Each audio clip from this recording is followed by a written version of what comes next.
ایک مرتبہ اللہ کے نبی حضرت عیسیٰ علیہ السلام اپنے ساتھیوں کے ساتھ چل رہے تھے۔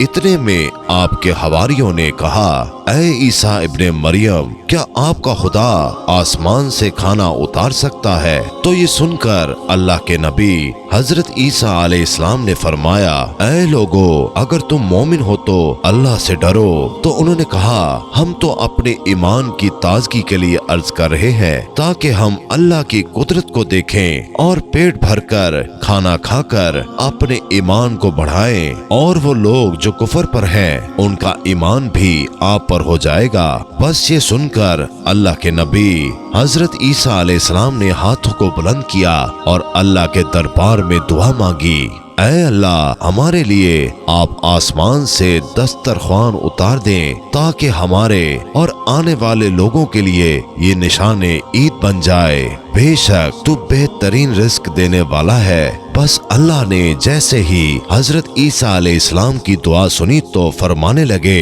اے عیسیٰ، تمہارے پروردگار نے تمہاری دعا قبول کر دی، لیکن اس دسترخوان کے اترنے کے بعد اگر ان لوگوں نے خیانت کی تو ان پر وہ عذاب نازل ہوگا جو آنے والی نسلوں کے لیے ایک مثال بن جائے گا۔ ابھی یہ الفاظ مکمل ہو ہی رہے تھے کہ اتنی دیر میں آسمان سے فرشتے دسترخوان اتار کر لے آئے، جس میں 7 مچھلیاں اور 7 روٹیاں تھیں۔ بعض روایتوں میں ہے کہ آسمان سے مچھلی اور گوشت اترا، اور کچھ روایات میں ہے کہ ایک بڑی مچھلی خوب پکی ہوئی اور قسم قسم کی سبزیاں اور روٹیاں دسترخوان پر موجود تھیں، اور ایک روٹی پر روغن زیتون، ایک پر شہد اور ایک پر گھی، ایک پر پنیر اور ایک پر گوشت کی بوٹیاں تھیں۔ جیسے ہی حضرت عیسیٰ علیہ السلام کے حواریوں نے اس نورانی دسترخوان اور روٹیوں کو دیکھا تو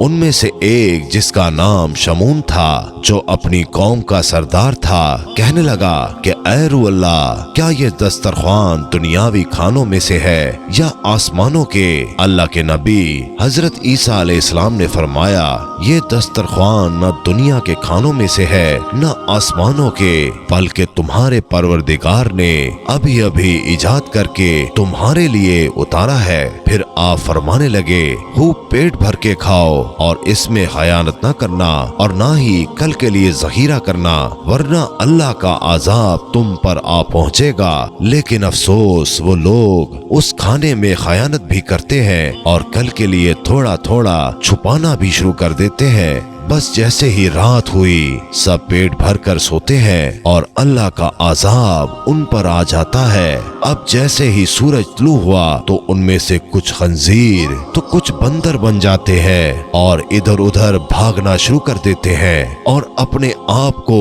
نوچتے رہتے ہیں۔ اللہ کے نبی حضرت عیسیٰ علیہ السلام نے جب ان کو دیکھا تو اللہ سے دعا کی کہ یوں تیسرے دن سارے اللہ اور نبی کے نافرمان مر کے فنا ہو گئے۔ بے شک اللہ کے نافرمان کا یہی حشر ہوتا ہے۔ اللہ پاک نے اس واقعے کو اپنی کتاب میں سورہ مائدہ میں محفوظ کر دیا، تبھی اس سورت کو مائدہ یعنی دسترخوان کہتے ہیں۔ اے اللہ، ہم سب کو اپنے فرما بردار بندوں میں شامل کر اور ہم سب کو ویسا ہی بنا جیسا تو ہمیں دیکھنا چاہتا ہے۔ آمین یا رب العالمین۔